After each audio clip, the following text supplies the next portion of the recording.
Hello friends, I am C Vardhman का from Anam institute. आज इस वीडियो में जितने भी सीए इंटर वाले स्टूडेंट हैं जो मे में एग्जाम्स देने वाले हैं, जिनकी पहली एमटीपी आ चुकी है सर, वो एमटीपी के सर मैंने इनकम टैक्स के केस सिनेरियो और एमसीक्यू सॉल्व करा दिए। अब बारी है डिस्क्रिप्टिव की। इनकम टैक्स कंप्लीट करेंगे, इसके बाद फिर जीएसटी। इनकम टैक्स के रिविजन लेक्चर डल गए, आरटीपी मैंने सॉल्व करवा के डाल दिए सर।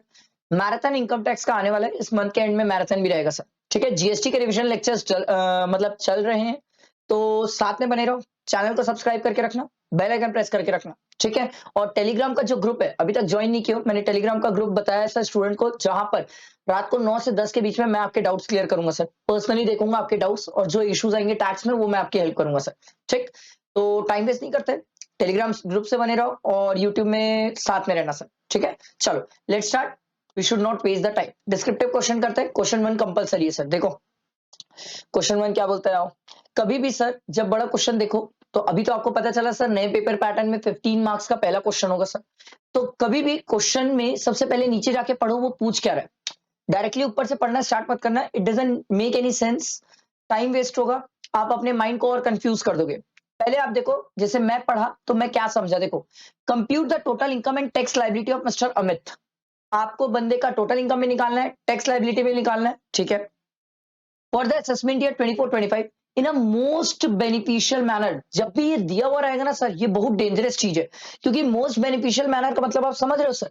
आपको नॉर्मल प्रोविजन के हिसाब से निकालना है, 115 बीएससी के हिसाब से निकालना है, एएमटी के हिसाब से निकालना है, तीनों के हिसाब से निकालना पड़ेगा। ये बड़ी जबरदस्त बात है। और वैसे भी मेरे को लगता है सर, जब से 15 मार्क्स का क्वेश्चन हुआ है, मुझे ऐसा लगता है सर वो 2 पार्ट तो कवर एटलीस्ट करेंगे, 115 बीएससी और नॉर्मल प्रोविजन। तो स्टूडेंट को प्रैक्टिस थोड़ी सी करके जाना पड़ेगा सर। ठीक, पहले अपन नॉर्मल प्रोविजन से सॉल्व करेंगे, फिर मैं आपको 115 बीएससी के हिसाब से क्या डिफरेंस आएगा वो बताऊंगा, और फिर अपन एएमटी देख लेंगे। ठीक, चलो स्टार्ट करते हैं, टाइम वेस्ट नहीं करते। क्वेश्चन बड़ा है सर, ठीक है। देखो क्या बोलता है, ध्यान देना, साथ में पढ़ते हैं साथ में करते हैं sir. Mister Amit having a business of manufacturing of furniture, give the following trading and profit and loss for the year ended 31 मार्च 2024। ठीक है,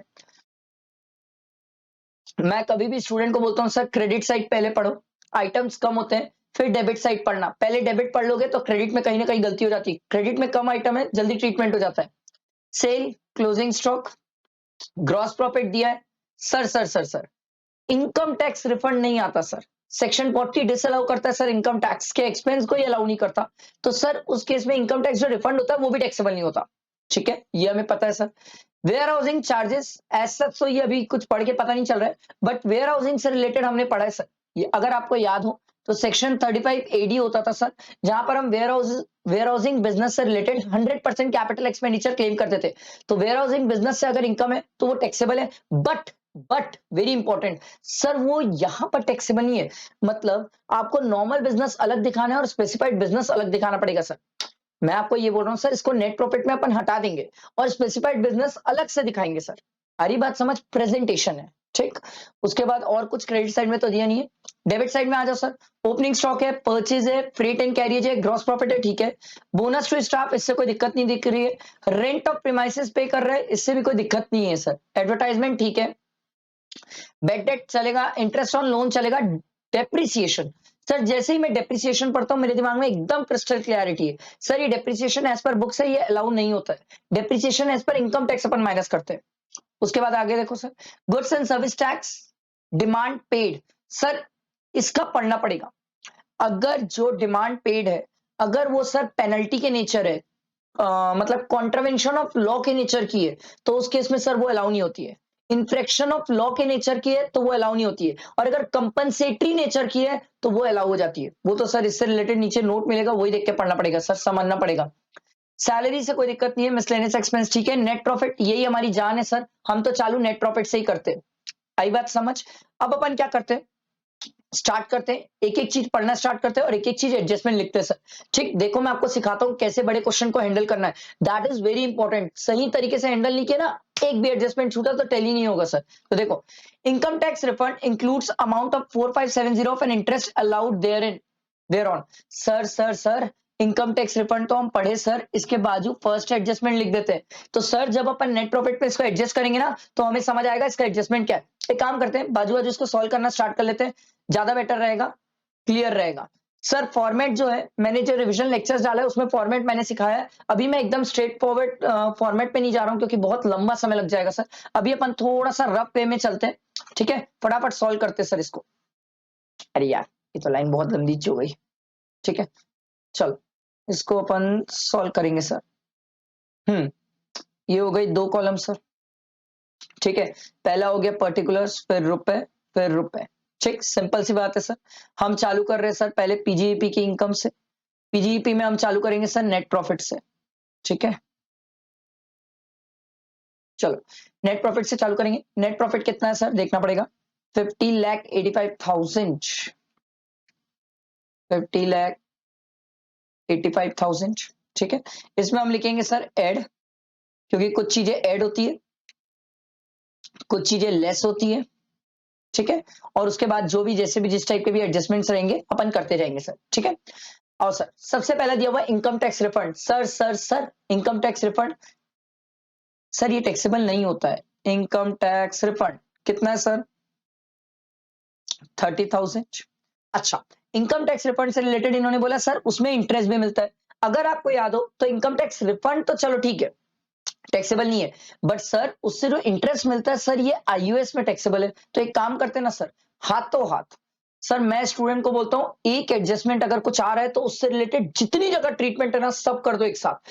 क्योंकि रीजन ये है सर, मान लो बाद में याद नहीं आया तो फिर कैसे करोगे सर, गड़बड़ हो जाएगी सर। मैं तो लिख लेता हूं सर आईयूएस, आईयूएस में जाएगा सर इनकम टैक्स रिफंड और उसका भी इंटरेस्ट। कितना इंटरेस्ट है सर, 4570। क्लियर, आगे बढ़ते हैं सर, सेकेंड एडजस्टमेंट देखते हैं।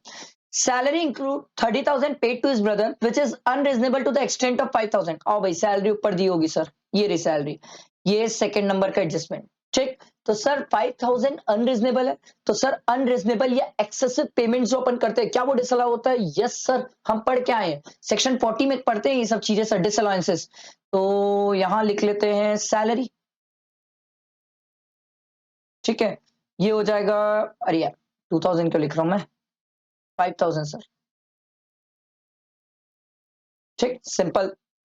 उसके बाद अगला देखो, अगला point, advertising expense include an amount of 2,500 paid for advertising published in a souvenir issued by political party, the payment is made by an account पे चेक। ओ भाई सेक्शन 37 में हम पढ़ते हैं सर जनरल डिडक्शन, वहां पर पढ़ते हैं सर अगर पॉलिटिकल पार्टी के लिए कोई एडवर्टाइजिंग एक्सपेंस करते तो वो अलाउ नहीं होता है।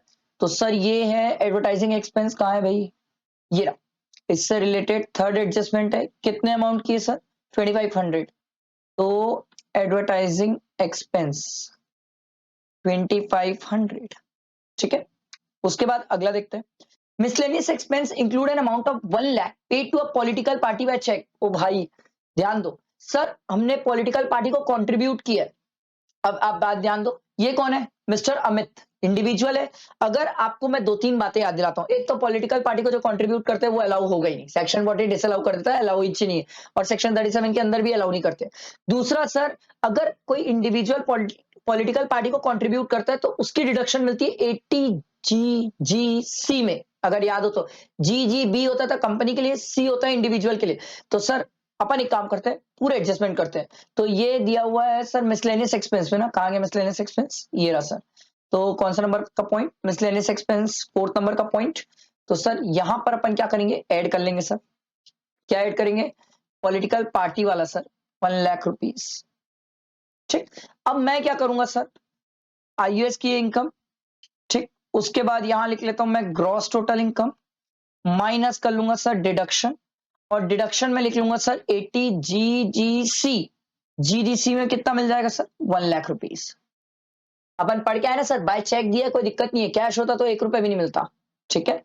आगे देखो, आप एक बात नोटिस करो, मैं जितनी जगह जो चीजों का एडजस्टमेंट होते जा रहा है वहां वहां उसको तुरंत निपटाते जा रहा हूं, छोड़ नहीं रहा हूं बात के लिए, ठीक है। अगला देखो, goods and service tax demand paid includes N amount of 58,300 paid as penalty for delayed filing of return and 12,750 towards interest for delayed in deposit of tax। Sir return file करने में लेट हो गया, ठीक है sir, ये infraction of law है, law तोड़ा है आपने, तो सर ये वाली जो पेनल्टी है, ये जो डिमांड है, ये आपको अलाउ नहीं होगी। और ये वाली जो है 12,750 towards the interest for delay in deposit, sir ये कंपनसेटरी नेचर की है, आप सर डिपॉजिट करने में टैक्स लेट हो गए तो उसका इंटरेस्ट लिए, ये कंपनसेटरी नेचर का इंटरेस्ट है, ये अलाउ हो जाएगा। 5300 अलाउ नहीं होगा। चलो सर जीएसटी से रिलेटेड मिल गया, ये 5th पॉइंट, जीएसटी, जीएसटी 5300। अगला देखो, आगे बढ़ते।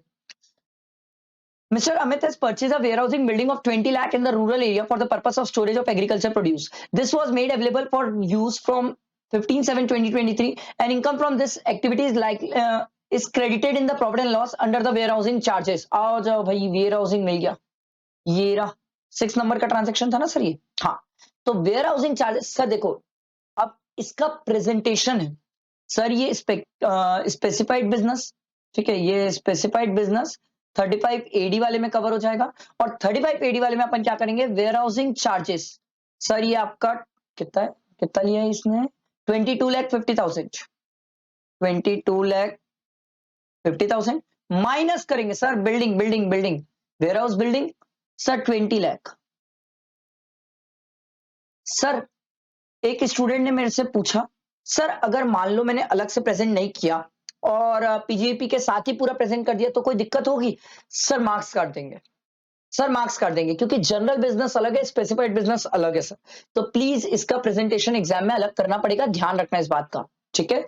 तो हमने वेयर हाउसिंग वाले का तो ट्रीटमेंट कर लिया, उसके बाद आगे देखते हैं सर।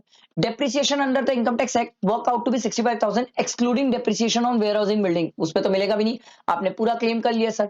तो डेप्रिसिएशन का 7th पॉइंट है, आओ भाई ये रहा, तो ये वाला डेप्रिसिएशन तो ऐड हो जाएगा बुक्स वाला, इसको अपन ऐड कर लेते हैं। डेप्रिसिएशन कितना अमाउंट है, 107,250, 107,250। और सर जो इनकम टैक्स वाला डेप्रिसिएशन है वो अपन माइनस कर लेंगे, ये आईटी वाला है सर 65,000, ठीक है। उसके बाद है sir interest on loan include an amount of 80,000 paid to mister Mohit, a resident on which tax has not been deducted. ओ भाई, सेक्शन 40 डिसअलाउंसेस पढ़ते थे, जहां पर हमने बोला था सर रेसिडेंट को पेमेंट करो तो टीडीएस काटो, नहीं काटोगे तो 30% डिसअलाउ हो जाएगा। तो सर इंटरेस्ट ऑन लोन आ जाओ सर, ये 8th नंबर का ट्रांजेक्शन, इसमें अपन क्या करेंगे, डिसअलाउ कर देंगे sir expense. Interest on loan कितना डिसअलाउ होगा सर, 80,000 का 30%, कितना, 24,000। आया समझ, बैठा है दिमाग में, क्लियर हुआ सबको?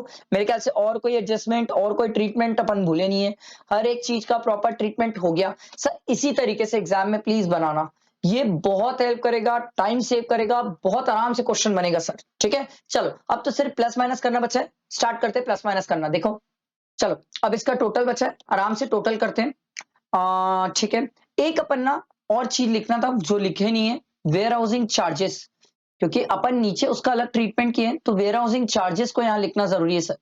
तो वेयर हाउसिंग चार्जेस का अपन ने स्पेसिफाइड बिजनेस का अलग ट्रीटमेंट किया है, तो उसको यहाँ माइनस करेंगे, ठीक है। बाकी तो सर अपन ने सब चीज कर लिए, तो इसको प्लस माइनस करते हैं, प्लस 2500 प्लस 1 लाख, सब करेंगे सर, सब करेंगे तो सीखेंगे।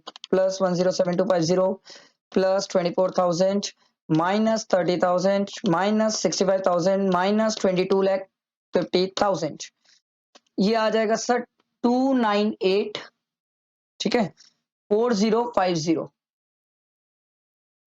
ठीक है। इसको प्लस इसमें कर लो 2,50,000, तो ये बिजनेस इनकम जो आ रही है अपनी, वो आ रही है 323,4050, ठीक है। आईयूएस में तो यही इनकम है सर 4570, तो ग्रॉस टोटल इनकम ऐड कर लेते हैं सर, प्लस 4570, सर ये आ रही है 323,8620, ठीक। इसमें सर डिडक्शन भी एक ही है सर, 1 लाख, तो ये 1 लाख की डिडक्शन माइनस कर लेते हैं, माइनस, अरे माइनस 1 लाख, तो ये आ रहा है सर 313,8620, ये आएगी टोटल इनकम।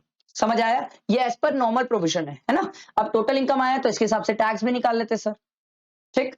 कुछ एज वगैरह दिए गए इस पर्सन की, नहीं, अमित बस दिया हुआ था, एज वगैरह कुछ दी नहीं थी, तो सिंपल सी बात है सर, 313,8620 माइनस 10 लाख में तो फिक्स है टैक्स, 10 लाख पे पता है ना सर 112500 आता है टैक्स, बचे हुए में 30% प्लस 10 लाख का 112500, ये आ रहा है 754 प्लस 4% भी तो करना है, तो ये आ रहा है सर टैक्स फाइनली 784249। ठीक है, मैं मानता हूं सर कोई भी स्टूडेंट को टैक्स राउंड ऑफ करके निकालना आता है सर, ठीक है, टैक्स तो निकालना आना चाहिए। ये सर नॉर्मल प्रोविजन के हिसाब से हो गया। अब आती है बात 115 बीएसी, बाजू में कर लेते सर। अगर 115 बीएसी अगर ये बंदा ऑप्ट करता तो क्या चेंजेस होते हैं सर? एक काम करते हैं, नॉर्मल प्रोविजन वाला सर ले लेते हैं। नॉर्मल प्रोविजन के हिसाब से अच्छा एक सबसे प्यारा चेंज, अगर आपको याद हो तो 115 बीएसी में डिडक्शन तो मिलता ही नहीं है, ठीक है, 80 जीजीसी तो नहीं मिलेगा सर, ठीक है, कुछ कुछ डिडक्शन मिल जाते हैं, सीसीएच मिल जाता है, डबल जे डबल ए मिल जाता है, सीसीडी 2 मिल जाता है, बट ये तो नहीं मिलेगा सर। तो एक काम करते हैं ना, ग्रॉस टोटल इनकम लिख के स्टार्ट कर लेते हैं। 3238620, यहां पर नेट प्रॉफिट नहीं लिखूंगा मैं, इसको लिखूंगा सर जीटीआई 3236820, यही है ना? 3 कहां गए भाई, 3238620, 38620 है सर, 38620, ठीक है, 32, अरे यार क्या गंदगी हो गई है सर, 3238620, ये हमारा ग्रॉस टोटल इनकम आ गया। अब इसमें अपन ऐड और लेस कर लेते हैं 115 बीएसी के हिसाब से। अब बोलोगे सर 115 बीएसी के हिसाब से क्या चेंजेस आपके हिसाब से आना चाहिए? सबसे पहला चेंज, जो सबसे पहला चेंज है सर, सेक्शन 35 एडी की डिडक्शन नहीं मिलती सर, 115 बीएसी में 35 एडी की डिडक्शन नहीं मिलती, ये तो सबसे बड़ा चेंज है। तो सबसे बड़ा चेंज ये हुआ कि जो हमने 20 लाख की डिडक्शन ली थी सर, वो 20 लाख की डिडक्शन नहीं मिलेगी, तो इसको अपन क्या कर लेंगे, ऐड कर लेंगे, minus minus minus sir depreciation मिल जाएगा ना सर, इसी बिल्डिंग पे आपको डिडक्शन नहीं मिलती फाइन, पर डेप्रिसिएशन तो मिलता है ना सर, तो 20 लाख का बिल्डिंग है सर, तो 10% डेप्रिसिएशन, तो 2 लाख डेप्रिसिएशन माइनस कर देंगे सर, ठीक है। और कोई एडजस्टमेंट था? चल अरे कहां गया क्वेश्चन, ये रहा। और कोई एडजस्टमेंट, और कोई एडजस्टमेंट, और कोई एडजस्टमेंट नहीं, और तो कुछ नहीं दिख रहा है सर, नहीं, बाकी सब चीजें नॉर्मल थी, बाकी कोई ऐसा पॉइंट नहीं है जो 115 बीएससी को इम्पैक्ट करे। तो आओ सर करते हैं, फाइनली कितना आ रहा है सर देख लेते हैं। ये आ रहा है सर अपना 3238620 प्लस 20 लाख माइनस 2 लाख, तो ये आ जाएगा सर 5038620। अब एक बात बड़ी जबरदस्त है, आपने ध्यान दी होगी, तो 115 बीएससी के हिसाब से इसकी जो टोटल इनकम है वो एक्सीड कर गई है 50 लाख से ऊपर, सरचार्ज की कहानी है सर, ठीक है, और प्लस मार्जिनल रिलीफ की भी कहानी है इस क्वेश्चन में। अब एक स्टूडेंट बोलता है सर एक क्वेश्चन का आंसर बता दो, मार्जिनल रिलीफ कहां से पता चलती है सर? जनरली मार्जिनल रिलीफ मैं स्टूडेंट को बोलता हूं एग्जाम में कंप्यूट करके पता चलती है। देखो हम टीचर्स को तो अमाउंट देके एक एक्सपीरियंस है जहां से पता चल जाता है कि सर मार्जिनल रिलीफ आएगा कि नहीं, बट एक स्टूडेंट लेवल पे मैं आपको बता रहा हूं सर, बेटर है आप निकाल के चेक कर लो। अब मार्जिनल रिलीफ कैसे निकालते हैं? वेरी सिंपल सर, 50 लाख पे कितना टैक्स है और 50 लाख 38,620 पे कितना टैक्स है, चलो निकालते हैं सर। 50 लाख पे कितना टैक्स है सर? अगर आपको 115 बीएससी के हिसाब से टैक्स निकालना आता हो तो हमने क्या सीखा है सर, फर्स्ट 3 लाख तक नील, अगले 3 लाख पे 5%। मैंने आपको सिखाया था सर 15 लाख पे टैक्स आता है 1.5 लाख, ये मैंने सिखाया है सर, रेगुलर क्लासेस में भी स्टूडेंट को सिखाया है। तो 15 लाख पे तो फिक्स है कि 1.5 आएगा, बचा 35 लाख, इसका 30% प्लस 1,50,000, तो ये आ गया सर 1,20,000, सॉरी 12 लाख, ठीक है, 12 लाख का टैक्स आ गया 50 लाख में एज पर 115 बीएससी। अब अगर आपकी इनकम एक्सीड कर जाती है 50 से ऊपर और 1 करोड़ तक, तो सरचार्ज कितना परसेंट हो जाता है? 10% सरचार्ज। चलो सर 10% सरचार्ज भी जोड़ना है, तो सर 5038620 इसमें से माइनस कर लो 15 लाख, क्योंकि 15 लाख पे तो फिक्स है, बैलेंस का 30% कर लो, प्लस कर लो 1,50,000, ठीक है, प्लस कर लो 10% सरचार्ज, तो ये आ जाएगा सर 1332745, राउंड फिगर कर दिया मैं, ठीक। अब सिंपल सी बात है सर, मेरी इनकम कितनी बढ़ी, ध्यान दो सर, मेरी इनकम कितनी बढ़ी 38,620, सर मेरा टैक्स कितना बढ़ा 1332745 नहीं सॉरी, ये पूरा ही लिख दिया था मैं। सर टैक्स कितना बढ़ा? 13,32,745 माइनस 12 लाख कर लेते हैं। सर मेरा टैक्स बढ़ा है 1,32,745। सर इतनी सी इनकम बढ़ने में टैक्स देखो कितना ज्यादा बढ़ गया। तो जितना एक्सेस है वो मार्जिनल रिलीफ है, इसमें से माइनस कर लेते हैं सर, इसमें से माइनस कर लो तो ये आएगा सर 94125। इतने की अपन को क्या मिल जाएगी सर? मार्जिनल रिलीफ मिल जाएगी। ठीक है, इतने की अपन को मार्जिनल रिलीफ, तो अपन क्या करेंगे, इसमें से माइनस कर लेते हैं सर 94125। ये कितना आ जाएगा? 1332745। ये आ जाएगा सर 1238620 प्लस 4% एजुकेशन सेस, वो तो करना ही पड़ेगा सर। एक सेकेंड, प्लस 4%, 1288165। समझ आया? ये 115 बीएससी के हिसाब से हो गया। अब अपन को क्या सोचना है सर? अब अपन को सोचना है एएमटी। एएमटी के लिए अपन क्या करते हैं? वेरी सिंपल, ध्यान दो सर। एएमटी में हम चालू तो नॉर्मल प्रोविजन से ही करेंगे सर। ठीक है, नॉर्मल प्रोविजन से जो हमारी टोटल इनकम आई है, चलो कितनी आई है टोटल इनकम नॉर्मल प्रोविजन से? 3138620। और सर टोटल इनकम है सर 3138620, यही है? हाँ 3138620। अब सर ये जो टोटल इनकम है, इसमें कुछ चीजों की डिडक्शन नहीं मिलती एएमटी में। अगर आपको याद हो तो 35 एडी नहीं मिलता सर, 35 एडी की डिडक्शन नहीं मिलती। तो कितनी नहीं मिलेगी सर? समझो मेरी बात, कितने की नहीं मिलेगी सर? 20 लाख की डिडक्शन नहीं मिलेगी सर। क्या इस पे डेप्रिसिएशन क्लेम हो सकता है? यस सर, अब भी निकाले थे सर, 2 लाख का डेप्रिसिएशन क्लेम कर सकते हैं। तो ये हो गया, इसके अलावा कोई और एडजस्टमेंट ही नहीं है सर। तो देखो 3138620 प्लस 20 लाख माइनस 2 लाख, तो ये आ रहा है सर 4938620। ये आ गई सर एडजस्टेड टोटल इनकम। अब इसका सर अच्छा 50 लाख से कम हो गई, बच गए, नहीं तो इसमें भी सरचार्ज की कहानी आ जाती। ठीक है, इसमें सीधा 18.5% फिर प्लस 4%, तो मैं पूरा करके ही लिखता हूं 18.5% प्लस 4%, तो ये आ रहा है सर 950190। अब आपके सामने तीनों टैक्स है। ठीक है, आ गया ये रहा। ये देखो सर, आपके सामने तीनों टैक्स है, मैं इसको सर्कल कर देता हूं। ये पहला टैक्स, ठीक, ये दूसरा टैक्स, ये तीसरा टैक्स। तो अब आपके हिसाब से सिंपल है सर, मोस्ट बेनिफिशियल क्या है इस पर्सन के लिए? ये पर्सन एएमटी में चले, ज्यादा बेनिफिशियल है। ठीक है, अब आप बोलोगे नॉर्मल प्रोविजन। सर एएमटी पे चले, एएमटी में ये पे करेगा sir 950190 minus sir income tax कितना था सर 784249। जितना बैलेंस बचेगा माइनस करके ही बता देता हूं 784249, ये बैलेंस बचेगा सर 165941। ये जो हो जाएगा सर, ये एएमटी की क्रेडिट होगी जिसको अपन आगे भी ले सकते हैं सर। याद है ना, नॉर्मल प्रोविजन और एएमटी दोनों में विच एवरेज हायर होता है, हायर पे हो गया, बची हुई की क्रेडिट मिल गई। आया समझ? ये मैंने आपको एक क्वेश्चन तीनों मेथड से सॉल्व करके बताया। आई होप आपको समझ आया होगा। फिर भी कोई डाउट दिक्कत तो आप बिंदास पूछ सकते हो। ठीक है, चलो आओ सर। ये तो आपका क्वेश्चन नंबर 1 था जो काफी बड़ा था, जिसको हमने कवर अप किया। आओ सर, अब ध्यान दो क्वेश्चन नंबर 2 में। क्वेश्चन नंबर 2 क्या बोलता है? पहले नीचे आके पढ़ो क्वेश्चन में क्या दिया हुआ है। Determine the residential status of mister Akash and compute his total income. तो रेसिडेंशियल स्टेटस और टोटल इनकम निकालना है। देखो, Mr. Akash, an Indian citizen, age 45 years, worked in XYZ Limited in Delhi. He got a job offer from ABC INC, California on 1/6/2022. He left India for the first time. देखो भाई, India से पहली बार गया first time on 31/7/2022 and joined ABC INC on 8/8/2022.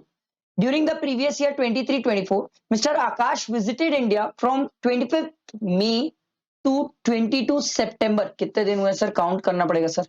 पहले तो visit का case है, days कितने हुए देखना पड़ेगा। मई में हो गए 7 डेज, क्योंकि 6 दिन बचा है, और प्लस 25 को भी काउंट करेंगे तो 7 डेज मई के, जून के 30, जुलाई 31, अगस्त 31, सितंबर 22, ये हो गए सर 121 डेज। तो सर विजिट का केस है, विजिट के केस में अगर आपको याद हो तो 182 वाली बात भी आती थी सर, 120 वाली भी बात आती थी सर, अगर याद आ रहा होगा तो। ठीक है, तो सर 120 182 तो नहीं है, ठीक है, वो खत्म कहानी। पर सर 120 से ज्यादा है ना सर, तो इस केस में सर 120 डेज की करंट ईयर में कंडीशन तो सेटिस्फाई किया, बट इसके पहले के भी पहले के भी 4 साल में 365 डेज जरूरी है सर। ये तो इंडिया पहली बार छोड़ के गया 22 में, उससे पहले तो ये पूरा इंडिया में, तो 365 डेज की कंडीशन तो आराम से सेटिस्फाई हो जाएगी। आई बात समझ? तो 120 भी हो गया, 365 भी हो गया, प्लस सर प्लस याद है 15 लाख से ज्यादा इनकम, अगर याद है ना sir, income other than foreign sources, इसकी इनकम 15 लाख से ज्यादा अगर एक्सीड कर गई इंडिया से, तो ये बंदा resident plus not ordinary resident हो जाएगा, अदरवाइज बच जाएगा। अब अपन को सिर्फ इसकी इनकम से मतलब है सर, क्योंकि ये दोनों कंडीशन तो ये सेटिस्फाई कर लिए। ये receive the following income for the previous year 23-24। और सर देखते हैं इसकी इनकम क्या क्या है। Salary from ABC INC California received in California, sir इसको नहीं लेंगे 15 लाख के कैलकुलेशन में, अभी अपन 15 लाख का कैलकुलेशन कर रहे हैं। डिविडेंड फ्रॉम इंडियन कंपनी ये आएगा sir. Agriculture income from land situated in Nepal received in Nepal, ये नहीं आएगा सर, बाहर है।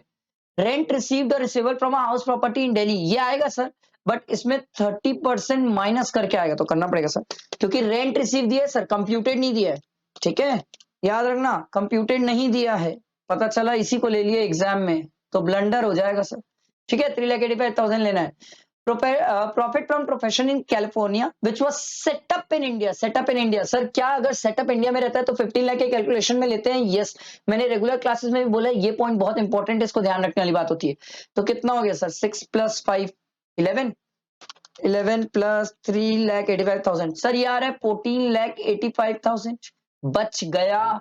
15 लाख से ज्यादा एक्सीड नहीं करी इसकी इंडिया की इनकम, बच गया। ये बंदा तो सर नॉन रेसिडेंट हो गया, और अगर नॉन रेसिडेंट हो गया तो उसकी टोटल इनकम क्या होगी सर? ये कैलिफोर्निया सैलरी वाली इनकम आएगी नहीं, डिविडेंड वाली इनकम आएगी, एग्रीकल्चर वाली आएगी नहीं, ये रेंट वाली इनकम आएगी, और sir profit from profession in California ये वाली इनकम भी नहीं आएगी, क्योंकि सर नॉन रेसिडेंट अगर जिसकी इनकम एक्रू आउटसाइड इंडिया हो रही है, रिसीव आउटसाइड इंडिया हो रही है, अगर बिजनेस कंट्रोल इंडिया से हो रहा है, सेटअप इंडिया से हो रहा है, तो उस केस में सर नॉन रेसिडेंट के हाथ में टैक्सेबल नहीं है। तो टोटल इनकम में सिर्फ दो ही इनकम आएगी सर, एक ये 5 लाख और एक 3,85,000। आया समझ? सिंपल इजी क्वेश्चन था सर, ये इजी है मेरे हिसाब से। ठीक, आगे आओ sir. Examine and compute the liability for deduction of tax at source if any in the cases stated here under for the financial year 31st March 2024। Okay, TDS की बातें करने वाला है सर हमसे, चलो भाई देखते हैं। State bank of India page 70,000 per month and 60,000 per month as rent, rent अरे यार काट क्यों देता हूं मैं, as rent to the central government. ओ भाई सर, सेंट्रल गवर्नमेंट को अगर पे कर रहे तो टीडीएस का ऑब्लिगेशन होगा क्या? नहीं है sir. And mister Kunal respectively for building in which its branch are situated, हाँ कुणाल को जो पे कर रहा है उसमें टीडीएस का ऑब्लिगेशन है। अब सेक्शन कौन सा है सर? 194 आई, अगर आपको याद हो रेंट का। तो अब आप बोलोगे सर आई भी नहीं हो सकता, सर आई भी तो इंडिविजुअल एचईएफ के लिए होता था सर। आई क्या होगा? हमने बोला था sir any person other than individual HUF. Sir यहाँ पे कौन कर रहा है? एसबीआई पे कर रहा है, इसीलिए 194 आई है। अगर इंडिविजुअल एचएफ होता ना सर, तो फिर मैं आईबी में लेके जाता, क्योंकि फिर वो मेरे को टर्नओवर वगैरह सब चीज चेक करना पड़ता, आई में भी आ सकता था, आईबी में भी आ सकता था। अब यहाँ तो एसबीआई पे कर रहे हैं ना सर, तो अदर देन इंडिविजुअल एचएफ है, तो सर सिंपल सी बात है, और एसबीआई कंपनी है सर, तो यहाँ पर 60,000 इंटू 12, ये कितना हो जाएगा? 7,20,000, इसका 10% कितना? 72,000। Simple, clear. Payment of 2,50,000 to mister Deepak, a transporter who owns 8 good carriage। Wow wow wow sir, section 194C sir, जहां पर हम गुड कैरियज के केस में सीखे, गुड ट्रांसपोर्ट एजेंसी के केस में सीखे थे सर, अगर 10 से कम गुड्स व्हीकल है और उस आदमी ने आपको पैन नंबर वगैरह सब दिया हुआ है, तो उस केस में उसके ऊपर टीडीएस का ऑब्लिगेशन नहीं आता। तो इसके पास 8 ही गाड़ी है। Throughout the previous year he does not furnish the PAN. ए भाई पागल आदमी, इसको पेन फर्निश करना था, अभी पेन फर्निश नहीं किया ना, तो सर टीडीएस का रेट हो जाएगा 20%, तो 2,50,000 का 20% कितना हो जाएगा? 50,000। समझ आया बेटा दिमाग में? ये सेकंड क्वेश्चन इजी क्वेश्चन था, टीडीएस का सिंपल है क्वेश्चन। ठीक है, अब ध्यान दो क्वेश्चन नंबर 3 देखते हैं। देखो क्वेश्चन 3 क्या बोलता है, पहले आके नीचे पढ़ो सर, क्वेश्चन 3 में रिक्वायरमेंट क्या है। Compute the income under that salary of Mr. Sahil for the assessment year 24-25 if he is paying tax under default tax regime under section 115 BAC. ये मेरे को अच्छा लगता है क्योंकि 115 BAC के हिसाब से सैलरी में बहुत चेंजेस है। अब वो तो क्वेश्चन पढ़ के पता चलेगा सर किसमें अपन को करना है किसमें नहीं करना है। चलो पढ़ते हैं साथ साथ सॉल्व करेंगे। Mister Sahil, a resident individual age 40 years is an assistant manager of Fox Limited, is getting a salary of 55,000 per month। लो भाई बेसिक सैलरी मिल गई सर 55,000 इंटू 12 करना पड़ेगा 55,000 इंटू 12 6,60,000। ठीक है, फिर आगे देखते हैं sir. During the previous year 23-24, he received the following amount from his employer: DRN's allowance 10% of his basic pay, which form part of the salary for retirement benefit। चलो भाई DA भी मिल गया, DA 66,000। ठीक है, बोनस दिया हुआ sir, bonus add कर लेते सर 60,000। ठीक है, उसके बाद दिया हुआ है fixed medical allowance of 50,000। Medical allowance fully taxable होता है सर। मेडिकल अलाउंस कितना था 50,000। ठीक, उसके आगे देखो, he was also reimbursed the medical bill of his mother dependent। Medical bill है सर, reimburse कर रहा है, वो टैक्सेबल है।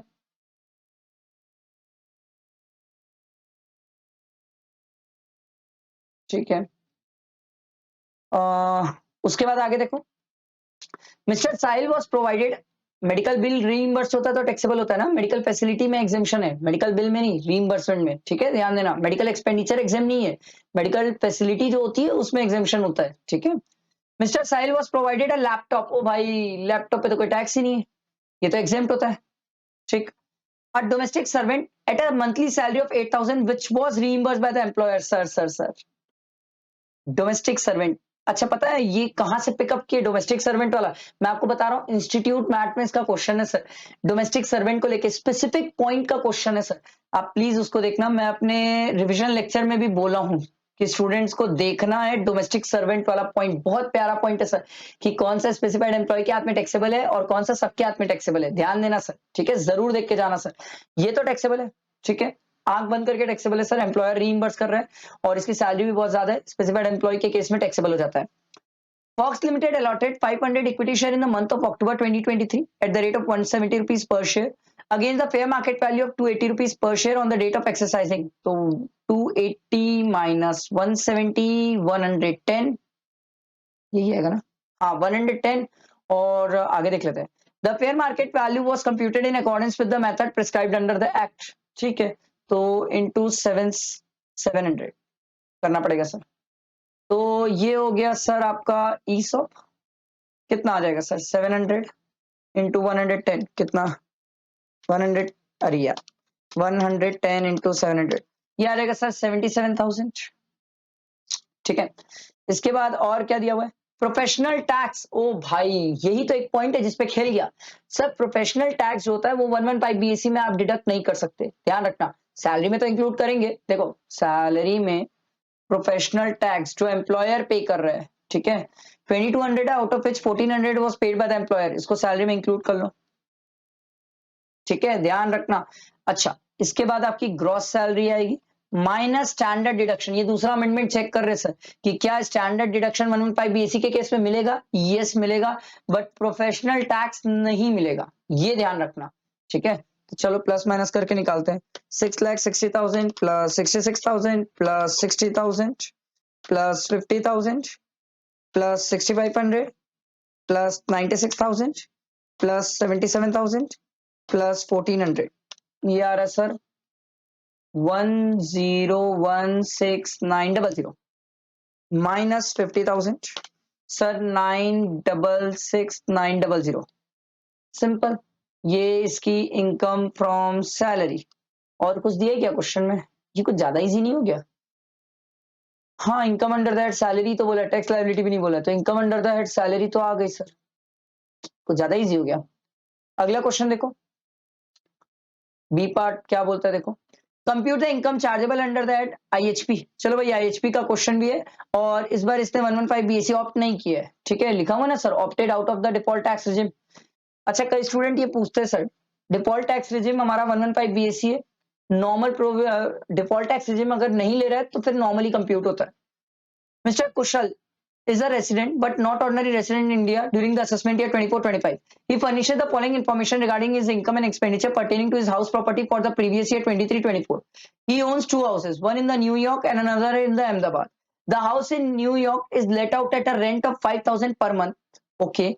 The entire rent is received in India. Okay, received India में हो गया, इसलिए टैक्सेबल है, ध्यान रखना। ठीक है, अगर रिसीव्ड आउटसाइड इंडिया होता ना तो बच जाता sir, resident plus not ordinary है। ठीक है, थोड़ा सा ध्यान रखने वाला पॉइंट है, एग्जाम में ना मजे ले देगा सर। ठीक, he paid a property tax and sewerage tax, एक $1.81 है तो ये 81 से मल्टीप्लाई भी हो जाएगा।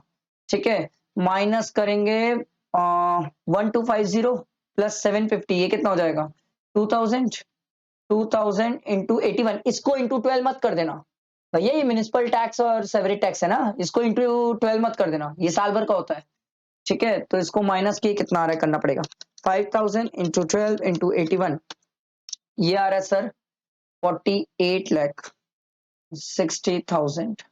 ठीक, फिर 2000 इंटू 81, ये आ रहा है सर 1,62,000 माइनस 48,60,000, ये आ रहा है सर 4698,000।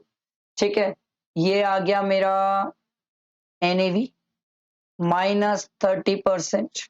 सर इसका 30, अरे इसको क्या हुआ, हाँ इसका 30%, 1409400। ठीक है, इसको माइनस किए तो अरे यार ये कैसे हो गया, 4698,000 माइनस 1409400, तो ये आ जाएगा सर 3288,600। अब इंटरेस्ट होगा तो वो भी माइनस करना पड़ेगा, देखते हैं। The house in Ahmedabad is self occupied. Okay, he has taken a loan of 30 lakh to construct the house on 1st September। Sir pre post में खेल देगा ये हमारे साथ। चलो भाई, अहमदाबाद वाले घर के लिए मेहनत है सर। डेट ऑफ बोरोइंग कब है सर, 1 सितंबर 2018, 1 सितंबर 2018। सर लोन कितने का है, 30 लाख का लोन है, एट द रेट कितना परसेंट है भाई, 10%। ठीक है, फिर सर डेट ऑफ रीपेमेंट चाहिए और फिर डेट ऑफ कंप्लीशन वाला भी चाहिए सर। तो sir construction was completed on 31 मई 2020। मैंने आपको एक बात सिखाई थी सर, जिस साल कंस्ट्रक्शन कंप्लीट हुआ है, किस साल हुआ है सर, 2021। इससे पहले वाला फाइनेंशियल ईयर क्या होगा सर, 1920। इसकी लास्ट डेट क्या होगी सर, 31 मार्च 2020, 31 मार्च 2020। ठीक है, उसके बाद आगे देखो, ठीक है, एंड ये occupied the house on 1 June. The entire loan is outstanding. Sir अभी तक तो लोन रीपे कुछ हुआ ही नहीं है, तो सिंपल सी बात है सर, इस डेट से लेके इस डेट तक जितना भी इंटरेस्ट आ रहा है वो प्री का इंटरेस्ट है। अब कितने महीने निकालना पड़ेगा सर, देखो 1920 का तो 12 महीने दिख गए मेरे को, और 18-19 का कितने महीने हो गए सर, सितंबर से ना, तो सितंबर अक्टूबर नवंबर दिसंबर जनवरी फरवरी मार्च, 7 महीने है सर, तो ये टोटल हो गए 19 मंथ्स। ठीक है, तो सर 30 लाख का 10% जो कि 3 लाख आता है, 3 लाख सर साल भर का है, तो 19 मंथ्स का कितना होगा, 3 लाख डिवाइडेड बाय 12 इंटू 19, अरे यार इंटू 19, ये आ जाएगा सर 4,75,000। सर ये मेरे प्री का इंटरेस्ट आया, ये एक बार में नहीं मिलता है सर, 5 इंस्टॉलमेंट में मिलता है, डिवाइडेड बाय 5, 95,000। ठीक है, और उसके बाद होता है पोस्ट का इंटरेस्ट। पोस्ट का इंटरेस्ट तो सिंपल है सर, 30 लाख इंटू 10% कर लो, तो ये हो गया 3 लाख। ठीक, तो टोटल इंटरेस्ट कितना हो गया, 3,95,000। पर सर अहमदाबाद वाला घर तो सेल्फ ऑक्यूपाइड है, सेल्फ ऑक्यूपाइड है तो मैक्सिमम इंटरेस्ट कितना मिलेगा सर, 2 लाख, उससे ज्यादा तो मिलेगा ही नहीं। आई बात समझ, उससे ज्यादा मिलता ही नहीं है सर। ठीक है, सिंपल है सर। अच्छा, पोस्ट का इंटरेस्ट कब से मिलना चालू होगा, अगर एक स्टूडेंट को डाउट है तो 1/4/2020 से मिलना चालू हो जाएगा पोस्ट का इंटरेस्ट। ठीक है, जब से प्री खत्म हुआ उसके बाद से पोस्ट का इंटरेस्ट मिलता है सर। ठीक है, अच्छा हुआ ये opted out of the default tax regime बोला, नहीं तो सेल्फ ऑक्यूपाइड का वो इंटरेस्ट भी नहीं आता, फिर तो कोई मतलब ही नहीं था इंटरेस्ट का देने का भी। समझ आया, ये हमारा थर्ड क्वेश्चन कंप्लीट हुआ। आओ सर फोर्थ क्वेश्चन ध्यान देंगे, ध्यान दो। Mr. Vishal, age 33 years, submit the information of the following transaction income during the previous year 23-24. और नीचे देखते क्या बोला है. Compute the total income of Mr. Vishal for the assessment year if he has opted out of the default tax regime and the losses to be carried forward. मतलब sir ये question set on set of वाला है. चलो देखते हैं. Mr. Vishal had a house in Delhi. During the financial year 22-23, he has transferred the said house to Miss Deepika, daughter of his brother, without any consideration. ठीक है. House would go back to the Mr. Vishal after the lifetime of the Deepika. Deepika के मरने के बाद विशाल के पास ये घर वापस चल जाएगा. The transfer was made with a condition that 10% of the rental income from such house shall be paid to Mrs. Vishal. Oh wow. Condition ये थी कि सर इस घर से जो रेंटल इनकम होगी वो 10% उस रेंटल इनकम का मिसेस विशाल को दिया जाएगा. Rent received by Deepika during the previous year from such properties 5,50,000. Sir अगर ये कंडीशन नहीं डालता ना तो क्लबिंग वाली कोई बात नहीं आती. अब इसने ये कंडीशन डाल दिया है ना सर, इसीलिए क्लबिंग वाली बात है. ये 5,50,000 जो है ना मिस्टर विशाल के हाथ में क्लब हो जाएगा क्योंकि इनडायरेक्टली वो अपनी वाइफ को ट्रांसफर कर रहा है इनकम. आप ध्यान दे लो. अच्छा 5,50,000 पूरा नहीं होगा सर, इसमें माइनस कर लेना 30%. ठीक है, ये रेंटल इनकम है, 30% अभी माइनस होगा. ठीक, आगे देखते हैं. Mr. Vishal holds preference shares in A Private Limited. He instructs the company to pay dividend to Miss Chandni, daughter of his servant.